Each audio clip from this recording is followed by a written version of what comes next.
Hi, everyone, and welcome back to the fAQ podcast, where we have casual conversations with extraordinary people across science and technology.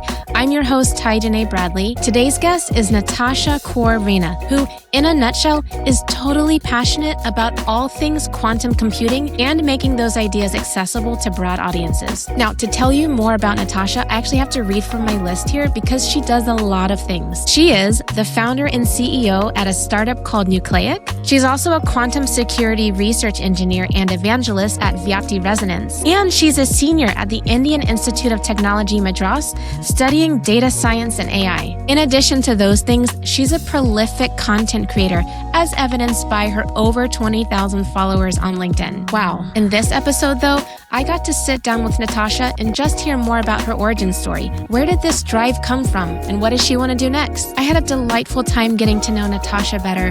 Her story is really inspiring. She was so fun to talk to, and she has a very bright future ahead. I would love for you to hear our conversation, so let's get to it. Okay, so I hear birds in the background. It sounds very lovely where you are. Natasha, are you in Southeast India? Is that right?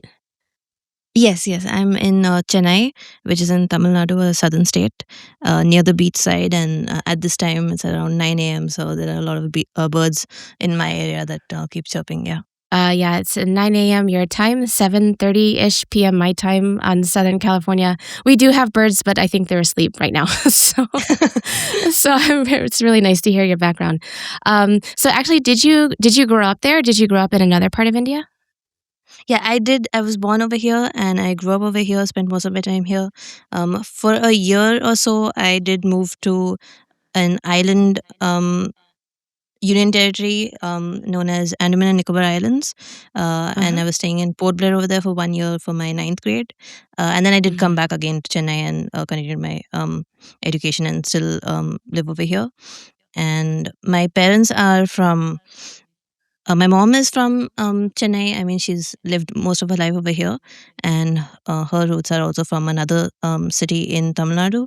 And my dad is from up north, from Punjab and Kashmir. So I'm like kind of like a mix of three states. So over here in India, each state is quite diverse. So even if you go like one or two states away, the culture is completely different. Um, so yeah, I've been experiencing like cultural diversity since I've been born. So yeah. I am actually glad that you mentioned your parents because I know you are a very science and tech-minded person, and I was just kind of wondering where that came from. I wonder if you could tell me a little bit about your childhood. I mean, are your parents also in STEM and education, or kind of what was like growing up for you? Yeah. My dad is from a engineering background, like a computer science engineer, and my mom is also in the IT field right now, even now. But my dad did pivot to corporate training, and he's also a lawyer at the moment. So my mom is the one who's still in IT, even till today, and I don't know when she's going to retire. Maybe after 10 years. So she loves her Yeah. career. so um so I've seen that all my life that both my parents are working and we are just a nuclear family, so it's just three of us, and we're Oh, away from any joint family or away from any of their siblings and their parents and all of that. So in a way it was a little lonely sometimes, most of the time. So I yeah. would get all my social interactions in school, and then whenever there was like vacations or later on when I was 8 9 10, we would go for like maybe once in a month I would visit my mom's parents, and Mm, yearly maybe once or maybe once in 2 years I would visit up north my dad's family. yeah. So that was my childhood. And my yeah, the technical side is from both of my parents though. Hmm. But I was always inclined towards STEM since a kid, so that's why I chose this Mm. field. And do you think your parents had kind of influenced you? Because, I mean, for me, I don't know that math and science were always my favorite subjects, but it's really helpful to have people around you that you look up to and that can kind of introduce it to you at a young age. Do you think your interest in STEM was inspired by your parents? It was I mean, if you're asking if I was looking at their careers and if I was inspired by them, then maybe not so much from them in that way. Mm-hmm. But they always did give me like good exposure to um, TV shows and kids shows and a lot of books. Even before the TV shows could start, a lot of books that I loved reading as a kid. And then my favorite channels were always like Discovery Channel and the History Channel, and these shows like how it works and about neuroscience and through the wormhole and cosmos. So I was always inclined towards astrophysics and engineering and computer science and technology. And my favorite maybe was, I was a little more inclined towards astrophysics as a kid, and I think that was like the seed that came to now come a full circle, and I got into the quantum mechanics and quantum computing and quantum technology right now. Mm-hmm. That was because I had come across quantum mechanics in the astrophysics shows, because they would Mm. sometimes talk about superposition, entanglement. So those concepts I was already privy to at an early age, but I was Mm-hmm. not really aware of quantum computing at the time that Mm-hmm. I got to discover quantum computing in, I think I was just about graduating high school. That was Mm-hmm. around the time that I got to know about quantum computing. So that was a great thing to find out about at that moment. Mm-hmm. If I would have found out a little later, maybe it wouldn't have been. I wouldn't have been maybe in the field, Mm-hmm. or maybe not. Maybe I would have. I would have pivoted immediately because it was very interesting, and I was very excited that I could do something in using physics and computer science and mathematics all at the same time. Because Yeah. this field is very interdisciplinary. Yeah, but Yeah. that was how I got into field. Yeah.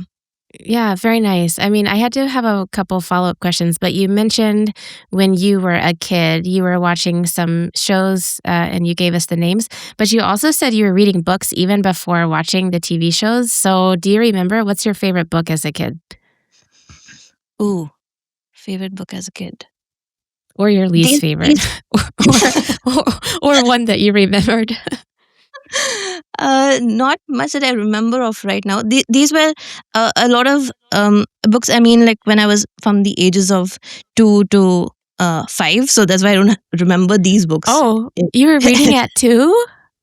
I mean, yeah, a little bit. There were a Wow. lot of photos and few words here and there that I think, read. Very Um, nice. but at the time, yeah, my dad would keep getting. I would keep asking for more books every day. So this is a thing that they tell me. I don't really have any memory of all of this. Um, Ah. so I do have those books somewhere, but I don't remember their Yeah. names right now. Yeah. Um, but after that, yeah, TV shows like Backyard Science, and that was like a kids science show. Um, Dexter's Lab. My dad likes to keep Yeah. reminding me that as a Yeah. kid, I was fascinated with that. Yeah. So those shows for sure, and then after that, books. I think I was only reading maybe some fiction books when we had like school library periods. Is something that happens in India, Mhm. where you Mhm. have like once in a week you go to the library, the school library, and you pick out a book. You have to pick out a book, even if you don't have to want to. Um, but there mostly the books would always be fictional. So I think my reading kind of started to, apart from this one thing, started to deteriorate. I mean, I was not really having it as a habit in my life. Uh-huh. Um, but now again, I collect a lot of books. I have this habit from my dad. My house is like, I think, 90% books right now. Wow. Wow. That's a lot. That's a lot of books. Exactly. It's almost equal to a library. I think a small library right now. So Wow. in That's every room awesome. in every room you'll find about like 200-300 books. So What? Oh my goodness. yeah. Okay, now I'm curious what this looks like. So you just have stack of books, or do you have like bookshelves and you organize them and you alphabetize them, or how do you manage all of this? Yeah, there are big bookshelves in every room. So in my room there are Mm. two huge bookshelves though. So I think maybe 300 or 400 books in my room itself. And Mhm. my dad has designed this entire house to maximize Mm. the amount of books that can get stored. So he's Wow. like, um, he did the entire like interiors of this house. So he built in a lot of wooden like bookshelves on even the tops of the rooms. So we had a lot of storage. Wow. So there's like an entire bookshelf that is like drilled into the wall. Yeah. Um, that has like you can't see any wall really. It's just books, the entire wall, and Wow. down there might be a chair or something. But yeah, Wow. the entire hall is like all four sides books, and yeah. That is actually amazing. Wow. So, is it safe to say then that when you were young and even now, but as a young kid, did you enjoy school? It sounds like you really love learning. Is that safe to say? Yes, I did love learning a lot. School was I had like a love-hate relationship with school because I didn't really get the best teachers. Um, so I didn't. Mm. There were certain years where I didn't like school at all. Certain years that I liked it better, and it was always based on the teachers that I had. And we have like in a year, I think when we were in primary school, we have which is like a grade 1 to 5. I think 5 or 6 teachers per class or 7, something like that. So maybe we would get like 2 good teachers and then the 4 not so great, or even a bad teacher here and there. So that would be like a demotivator because I didn't have any other social interaction. Even my parents, both of them were working, so I wouldn't get to see them most of the day. So my learnings were mostly from like YouTube, the TV, and books. Here and there, some that I could read, which were appropriate for my age, for me to understand. So there were some books which were like the most of the books at that time were all like my dad and mom's book, which were like too high level for me to understand, which now comes in handy. Yeah, so my dad had like invested in this really big collection of science books, which was still a Mm. little advanced for my age, but he had gotten it when I was 6. And then I think I can still read them today and it'll still be very informative. And I still have that like about 20 books or something, which covered Wow. everything from like astronomy to biology to math to chemistry, everything. Mm. So they were really nice to read here and there. And a lot of YouTube for sure that I learned from. Yeah. Right. Right. Wow. Do you think you'll ever write a book one day? Is that something you're interested in? Yes, actually, that is something I'm planning to do this year. A couple of books, in Oh, fact. a couple. Oh, wow. Yes. Forget one. Let's do two. Oh, can you say what you may want to write about, or is it too early? Yeah. Do you have an idea of the topic? Yeah, yeah. It's all to do with quantum computing. So, Mm-hmm. quantum machine learning and quantum cryptography. And Mm-hmm. another one, I'll keep it secret, but it's also in quantum computing. It's Sure. a little more unique book. Mm-hmm. Um, but yeah, these Wow, 3 for very now. cool. Very cool. So I'm guessing that when you were in school, and I think this resonates with a lot of people, that sometimes having a great teacher can really make a subject more attractive. Um, Mhm. are there qualities of good teachers you've had that really stood out to you that maybe you incorporate in your YouTube videos or that you might even incorporate in the books that you're writing? Yes, yes, that's a great question, in fact. I think one thing that good teachers would always do is they wouldn't assume that you understand certain concepts at the first day itself. And they Mm-hmm. make sure to come to your level and teach you from scratch. And if you have a doubt, to clear it out and to teach any subject as clear as possible. Because we are Mm-hmm. learning the subject for the first time. They have Right. already been learning it for multiple years, they are pros at it. It's and now coming to this level, I'm trying to even understand, okay, how their brain must be working. And it becomes a little difficult, I think, once you come to an expert level to really understand, go back and understand how a complete beginner will be approaching the subject. So I think a good teacher does know how to approach that, and not come at it from a complete high level PhD level expert, but actually come down, bring down their level to you, and find out where you're getting stuck, and then at the appropriate give the appropriate answers for the student to really understand what's going on in that chapter or topic or whatever. Yeah, I think that's a great point. And it's almost like when you are an expert in something, it could be hard to remember what it was like to learn the first time because Mhm. maybe that was 10 or 20 years ago. But Yeah. I think what you're getting at is that someone who teaches well meets the student where they're at. And Hmm. they remember, oh, this particular topic could be confusing if you're hearing it for the first time and not the 1 millionth time. And so I Yes. think yeah, it sounds like remembering what it was like to not understand that thing is helpful because then it gives you a little deeper insight into how to explain it more creatively. It sounds like that's kind of something that stuck with you. Is that right? Exactly, exactly. And I was going to add that even when I was like learning quantum computing for the first time, I Mhm. know places where I got stuck and concepts Mm. that I didn't quite grasp or didn't quite understand. Maybe I had started with something a little too advanced and I tracked back Mhm. and then went back and understood it better. Mm. So I know what confusions and what doubts I mean, at least those doubts that students might have. And then it's also important, another thing for teachers, to understand where the student is coming from with their doubts, not just doubts that they have come across, but be open to understand what the student's frame of thought is. Because sometimes even the teacher may not have gone through that kind of thinking, but the student might be approaching it in a different way. And understanding that, and then you can find out, okay, where the gaps are when you really sit and understand and talk to the student. So I think the best way of learning is one on one, but unfortunately, we don't have enough teachers to teach anybody one Mm. on one. Um, Sure. yeah. Yeah, and I'm curious now about your YouTube channel. And maybe you can talk a little bit about the motivation or what excited you or what motivated you to want to make video content and put it online. I think in high school, wanted to start teaching some computer science, something like that Mm. on YouTube. So that was already a seed implanted in my brain from that time.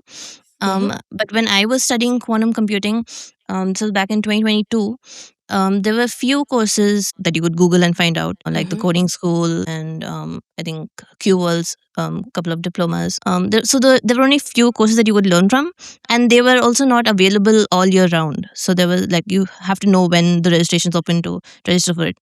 Most of them were free, so that was not a problem. Some were paid as well, like the MIT course, which is quite expensive if you're a beginner and if you're a student. Um, the MIT, I mean, certification. But apart from that, on YouTube, maybe there were, I think there was this YouTuber, Anastasia Markinkova, if I'm pronouncing her name right. So I actually discovered quantum computing through her, through one of her videos. And she was talking about Google and IBM's quantum computers. And so then I got to know that quantum computers exist already. And there's a field known as quantum computing that uses quantum mechanics and math and computer science. So that's what actually got me into quantum computing at the time. And apart from her channel and maybe a few videos here and there was not much information at the time when I was starting my channel. So I really wanted to start my channel for that reason, to get people to know, because I was getting a lot of inquiries on LinkedIn, like how did you get to do this course, when does this course happen, because I had done a couple of certifications or something by that time. So I think that prompted me to I thought there was a good gap over there that needed to be filled and no one was doing that, so I thought, let me just go and fill that gap. Oh, nice. And what year did you start your YouTube channel? Was that in 22 or 23? It was the end of 2023, in December, yeah. Ah, okay. Let's think back to December 2023. Natasha, how did you feel when you clicked publish on your first YouTube video? What was going through your mind? Ooh, I was excited and maybe slightly nervous, but Yeah. because of the quality of the video, I mean, for the Oh, aesthetic value. But apart from that, I uh-huh. was really excited. And Yeah. at the time, I think just before I could upload that video, I had already gotten about 100 subscribers because I had mentioned that I was starting a YouTube channel on Oh, LinkedIn. And nice. on LinkedIn, I had about maybe 2,000 followers or something at that time. Nice. So 100 of them came, and yeah, obviously my family and my friends as well. So I was already happy that with that milestone, that was a big deal for me at that time. And then my video also started doing really well. It picked up, and I think that was the video that also, I think till today, is the most watched video on my channel, which is the roadmap to quantum computing video. I can definitely make a much better video right now on the same topic, and I'm planning to do that for this year. But at the time, yeah, that was a very useful video for a lot of people. I think that's why there's a lot of views over there, because a lot of people want to know how to get started into quantum computing. That is the biggest question. I still get it, even though I make all of this content on LinkedIn, Instagram, some shorts on YouTube, but I still get the same question. Um, Mm. yeah, that is one one thing that is something that I like and dislike at the same time. Because I've Yeah. already answered it, I feel like people should go through when they go through my profile, then they're like, okay, yeah, I did. But some people say Yeah. they've gone through my profile and then ask the same question, and then I know they're lying, they've not gone through my profile. Uh-huh. So Right, right. Well, that's good. I mean, it's clearly in popular demand. So yes. that's wonderful. People know where to get that information. All right. So you published your first video and you were excited, but a little nervous about the aesthetics, but mostly excited and confident that it was going to go well, it sounds like. Um, Yes, yes. that's awesome. So, you last year you were on another podcast called Beyond the Bit, Hmm. and I listened to that, and that was a really nice one. And I think you were talking about some memorable experiences you've had over the years. Publishing your first YouTube video was something you mentioned. Also participating in one of your first hackathons and writing your first research paper. I was curious because it's kind of a rare treasure when undergraduates get to work on research. So could you maybe tell me a little bit about what that paper was about and what was the research experience like for you? Yeah, yeah, sure. The paper was in the field of quantum machine learning. So we were in a subfield in within that field as well, which was quantum natural language processing. All like AI students would be able to tell you about NLP and natural language processing. So we just were comparing classical natural language processing and then having a hybrid model and then having a quantum version and seeing how they would perform. Um, in a sentence classification project. So that was what we were Hmm. focusing on. And then we wrote this research paper, which is not really published at the moment. It was just for the project. And I think we can definitely go ahead and publish that paper as well, work a little bit more on it and publish it. But writing it was definitely a great experience and to get to know everything that was happening in that field. At the time, it was new to me. I was just dabbling into quantum machine learning at the moment at that time. I was in classical machine learning, and I'm still learning classical machine learning in my formal degree. So that was definitely very interesting at that point. And I would urge people to definitely, even if you're not going to pursue a field, I mean, go into academia, to still do a research paper no matter which field they're in, because that definitely opens up your brain in a certain way that I cannot really explain in words. But it definitely gives you like a broader understanding of the field, a deeper understanding in certain subfields, and you start thinking differently, is what I feel. Yeah, research is definitely different than being in a classroom where kind of everything is nice and neat and prepackaged, but research can be very messy. So that's really cool that you had a chance to do that already as an undergrad because you're doing a lot now. You're currently at the Indian Institute of Technology, Madras. Is that right? And you're going to be graduating soon? Yes, yes, yes. Yeah, so you're doing a lot. You're taking classes, you're doing research, you're doing a lot of content creation. Do you have a sense of what things you might want to do in the future? Are you thinking of going into graduate school? Do you want to pursue a career in research? Do you want to focus more on content creation? Do you want to not choose and do all things equally awesomely? What are your thoughts for looking ahead? Yeah, I definitely want to do all things for sure. And I've already started to get industry experience. I've started as a quantum security research engineer and evangelist at Vyapati residence. So working on quantum cryptography and AI over there. And I've also recently launched my LinkedIn page for my startup, which is NucleQi. So thinking of expanding that with the first vertical being EdTech. So people can Hmm. expect high quality educational courses in the fields of quantum machine learning, quantum cryptography, classical AI, classical cybersecurity, and much more in the future. And then expand that into a deep tech venture as well, which I still have to explore that side. But quantum cryptography is very interesting to me. So I definitely want to explore that and classical machine learning along with quantum machine learning, and also probably get into somewhere later into the semiconductor industry as well. Not immediately, maybe in a few years. So the hardware side, the software side, all of it intrigues me. So I would definitely love to get into those fields in the near future. And academia is also, I mean, not academia, I mean, my master's and PhD is something that I want to definitely do. So I'm already Hmm. preparing my portfolio for this year to apply this year. So I might be starting my master's or my PhD next year. So I have to you'll have to Wonderful. follow up with me on that next. Do you know, are you thinking you want to stay in India or move somewhere else, or is that too far in advance? For my master's and PhD, I'll be going abroad, is what Hmm. I'm thinking. So I'm preparing my application in that way. Um, Wonderful. Yeah. I would also love to work abroad for sure. And Mm. I would love to come back and contribute back into India, because that is something that India is facing already, a lot of brain drain, that the best talent goes abroad, works abroad, stays abroad, settles down over there. Mm. And that is greatly affecting India's progress. So I would definitely love to come back and contribute to my country. So you mentioned nucleic. Did I pronounce that correctly? Yes, yes, yes. Nucleic. Okay. So you're currently focusing on EdTech, but maybe you want to expand into other verticals in the future. And then you're Yes. interested in pursuing graduate work, as we just spoke about. And I Mm-hmm. guess my question is, wow, Natasha, where does your drive come from? You're doing a lot of stuff. Can you explain to me where all of your energy and drive is coming from? Oh, that's a good question. Yeah. Do Um, you know? Maybe it's a mystery. I think the way that I've been brought up is to be very ambitious, and Yeah. to strive and to like be the number one in your field, is what my Uh-huh. parents have always inculcated since I was a kid.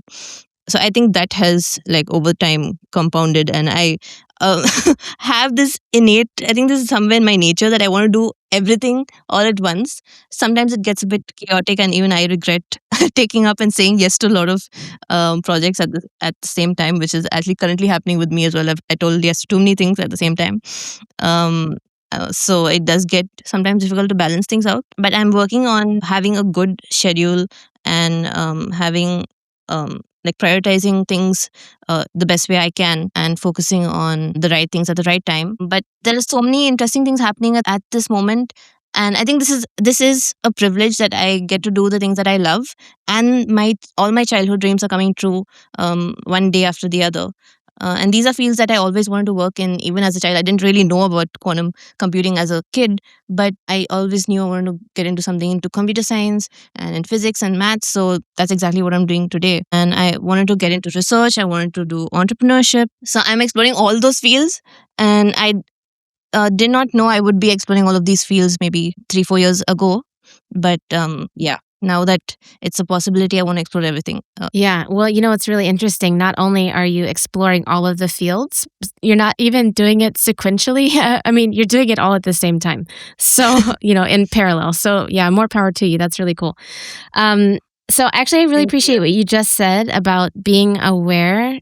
So, you have this self awareness that you're very ambitious and you're very driven, but then you're like, but actually, I take too much on my plate sometimes.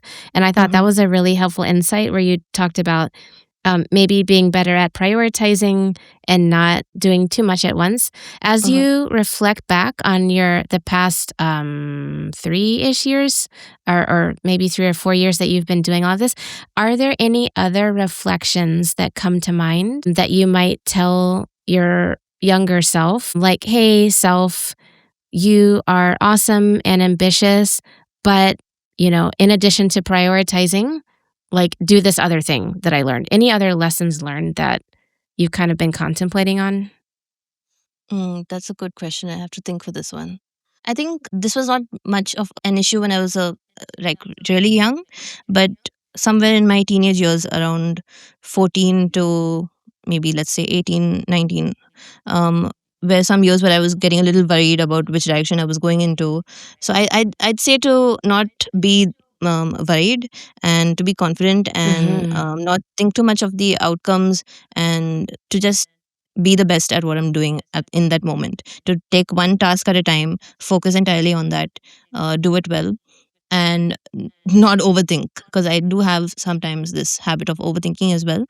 And ever since I've in the moment realized that I'm overthinking, and then stopped and calmed myself down, and not thought about it, and left it to the universe, and whatever is supposed to be mine will be mine. I think ever since I've adopted that, and this is something that everybody knows, but I think it's depends on the person. It just happens suddenly, just clicks to you. The same advice, all these cliches, it you understand it suddenly in a moment.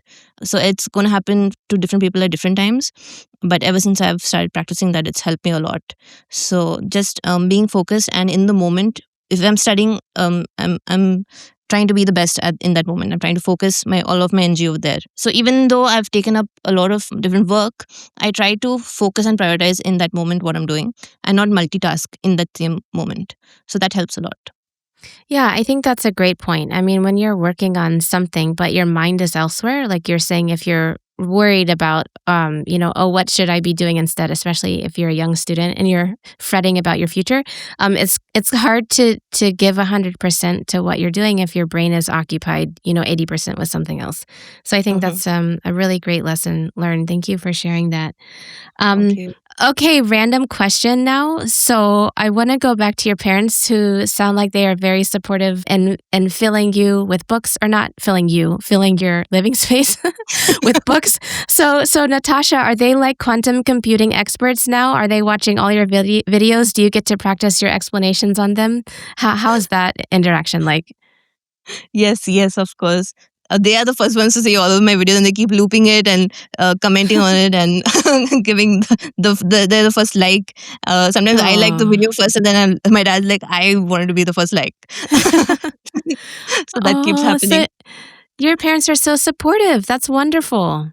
Yes, yes, they're very supportive. And um, actually, when I first started out in the field, when I was first pursuing and studying it through courses and all that, at the time, quantum computing was seen as um, a very risky path to go down to, and a lot of people were not choosing it because it was still a very new field, and lot of the foundational work was still going on, um, and a lot of skeptics also were there, still there are today as well, but like classical AI and other technologies were more preferred by people in general.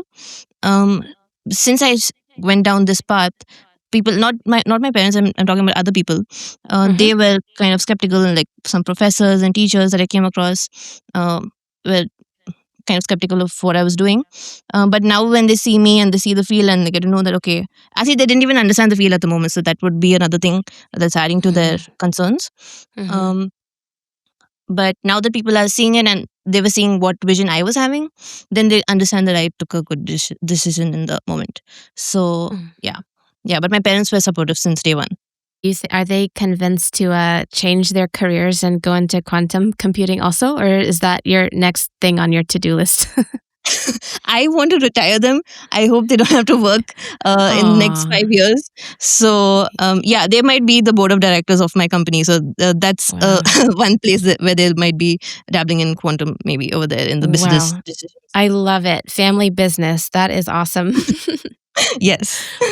Okay, so speaking of the next 5 years, and we'll wrap up here, can you tell me a project, not even a project, maybe a project, a thing you want to do, something you want to do in life, but you can't say, the things you're already doing because you're Oh, doing them now. So is there something that you've always wanted to do, and like suppose that time and money was not an issue? And maybe it's just like um buy a boat and go sailing somewhere? Like, that could be the answer. Maybe it's to solve the theory of everything. That's fine too. But I'm just kind of curious, like, what does Natasha dream about when she has free time and she's, staring out the window, listening to the birds? And you're like, man, I would love to do da da da da. I think three things that are coming to my mind. One is Nobel Prize. One is the Fields Medal, and another one would be to come in the Forbes 30 under 30.